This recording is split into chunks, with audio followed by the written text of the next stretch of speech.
दुर्गापुर में पेड़ों की कटाई के खिलाफ विरोध प्रदर्शन। दुर्गापुर शहर में सड़क विस्तार परियोजना के तहत पुराने और विशाल पेड़ों की कटाई के विरोध में बड़े पैमाने पर प्रदर्शन हो रहे हैं। इन पेड़ों में से कुछ की उम्र 50 से 60 साल के बीच है। पश्चिम बंगाल साइंस फोरम इस आंदोलन का नेतृत्व कर रहा है। उन्होंने पर्यावरणीय नुकसान को लेकर चिंता व्यक्त की है और इस काम में वैज्ञानिक तरीकों और व्यापक पुनर्वनीकरण योजनाओं की मांग की है। 8000 पेड़ों पर खतरा। फोरम का दावा है कि इस परियोजना के कारण लगभग 8000 पेड़ों पर खतरा मंडरा रहा है, जिससे स्थानीय पारिस्थितिकी तंत्र और वन्य जीवों का निवास स्थान प्रभावित हो सकता है। अड्डा कार्यालय के सामने प्रदर्शन। पश्चिम बंगाल साइंस फोरम ने असनसोल दुर्गापुर विकास प्राधिकरण अड्डा के कार्यालय के सामने प्रदर्शन किया। उन्होंने प्रशासन से मांग की कि विकास परियोजनाओं को पर्यावरण संरक्षण के साथ संतुलित किया जाए।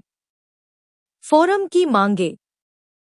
फोरम का कहना है कि पेड़ों के स्थान पर लगाए जाने वाले पौधों की प्रक्रिया में पर्यावरणविदों और स्थानीय हितधारकों को शामिल किया जाना चाहिए।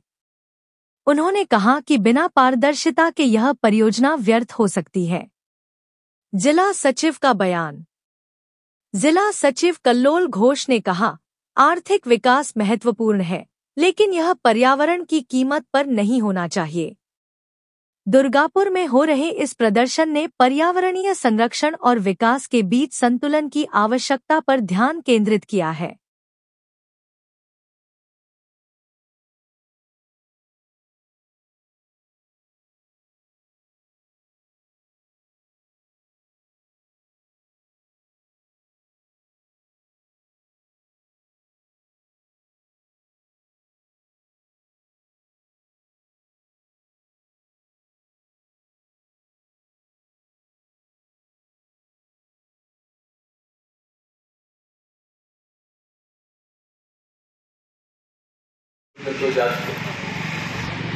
তাদের প্রত্যেককেই